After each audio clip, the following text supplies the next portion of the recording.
जब वो गाड़ी में बैठने लगे तो उन्होंने कहा तेरी समझ में नहीं आया मुजफ्फरनगर का नौजवान क्यों कहा मैंने? हमने कहा नहीं मेरी समझ में नहीं आया कि सरखा पंचायत के हेड ऑफिस चले जा, तुझे जवाब मिल जाएगा। मंच पर बैठे चौधरी वीरेंद्र सिंह जी,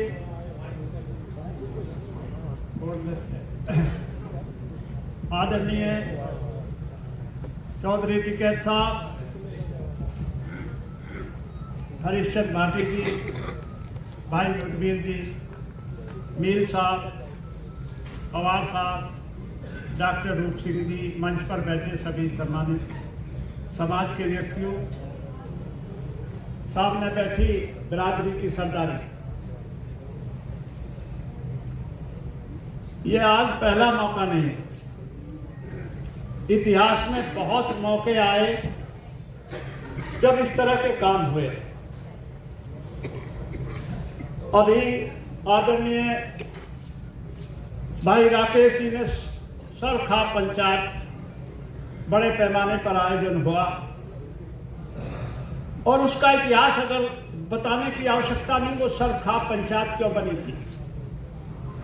सरखा पंचायत इसलिए बनी थी कि बाहर का एक आक्रांता आकर के हमला किया और हमारे इलाके के सभी बिरादरी के सरदारों ने इकट्ठा होकर के एक पंचायत करके अपनी फौज बनाई और उस फौज के जो रिजल्ट रहे इतिहास में अपने आप में अनोखे हैं।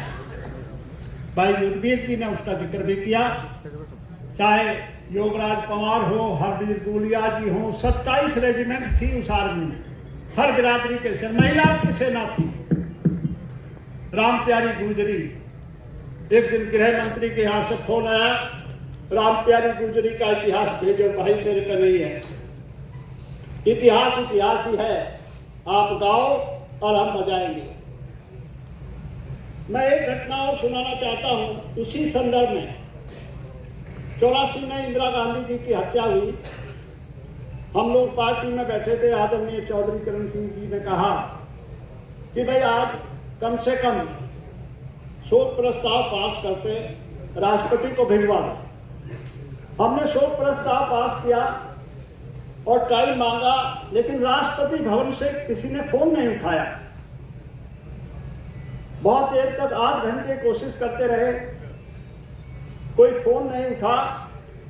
तो चौधरी चरण सिंह जी ने कहा कि चलो राष्ट्रपति भवन चलते हैं। हम 10-12 लोग पार्टी के सारे पदाधिकारी राष्ट्रपति भवन पहुंच गए। वहां खलबली मच गई, जो गार्ड थे उन्होंने कहा चौधरी चरण सिंह मिलने आए। जय सिंह जी राष्ट्रपति थे। खैर तुरंत बुला लिया गया और जब बैठे वहां तो अजीब बात सामने आई।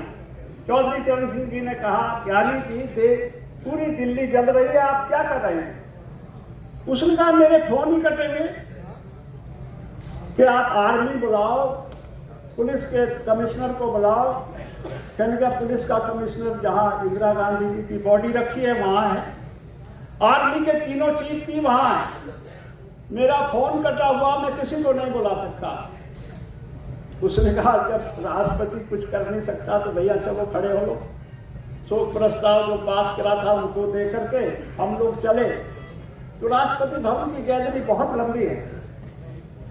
मैंने उनके बराबर में खड़े होकर के एक सवाल, जब चल रहे थे, एक सवाल उनसे किया कि चौधरी साहब अगर आज कोई विदेशी ऐसे मोमेंट में जा रहा, राष्ट्रपति भी नहीं है, प्रधानमंत्री भी नहीं है इस देश में, अगर कोई विदेशी इस वक्त हमला कर ले तो क्या होगा? चौधरी साहब ने सोच के कहा कि ये तुम पूछ रहे हो?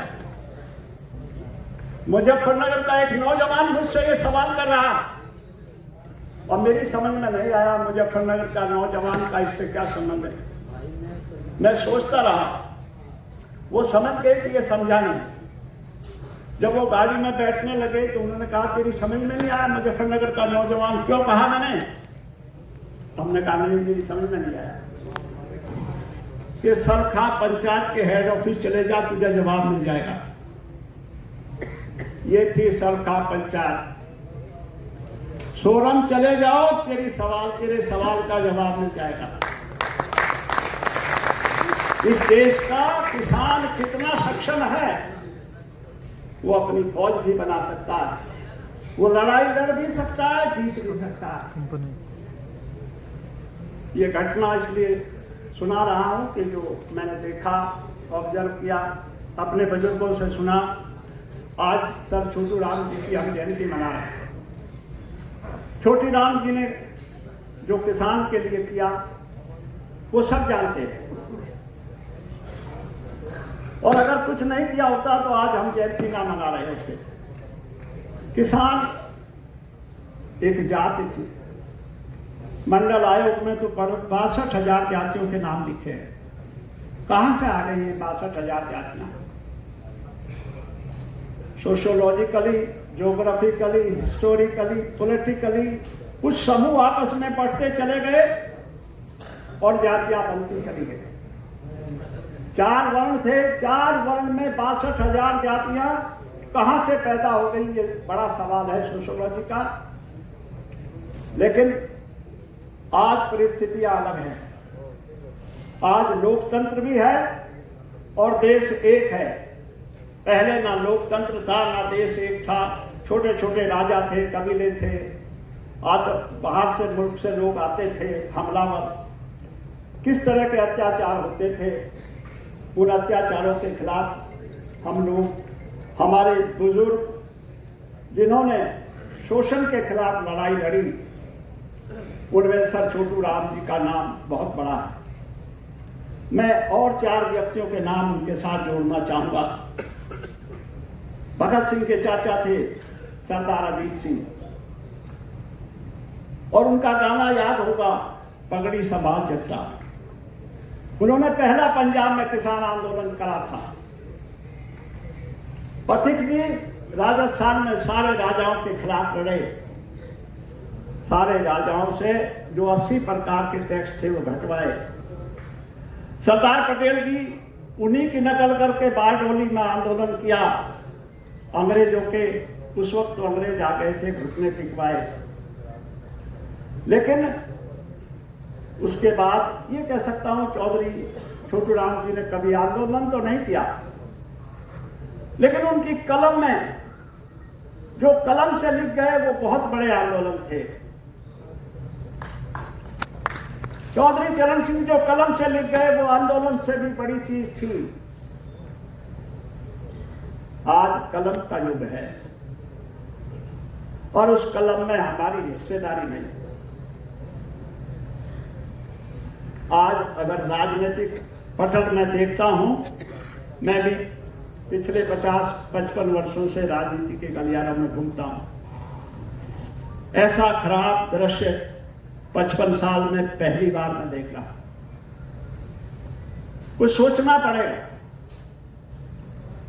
आदरणीय युद्धवीर जी हम साथी रहे, चौधरी साहब के कार्यकर्ता रहे।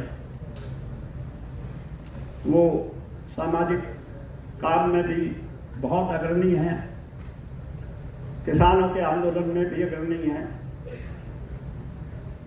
मैं जिक्र किया पाकिस्तान का और दूसरे मुल्कों का। मैं जब जवाहरलाल नेहरू यूनिवर्सिटी में पढ़ाता था तो मैं कराची गया था यूनिवर्सिटी में पढ़ाने 1 महीने के लिए, और मेरा मकसद सिर्फ यही था कि मैं कम से कम पाकिस्तान और सऊदी अरबिया के हालात जानता हूँ। वहाँ पर देख करके जो इन्होंने जिक्र किया वास्तविकता है कि पाकिस्तान में तो है ही हम, या तो जाट है या गुजर है, सबसे ज्यादा संख्या हमारी है। वो जो कह रहे थे आज भी चाहे हम कब्जा कर सकते हैं, आवश्यकता है वर्ग का दायरा तो बढ़ाना ही है, लेकिन वर्ग का मतलब है किसान।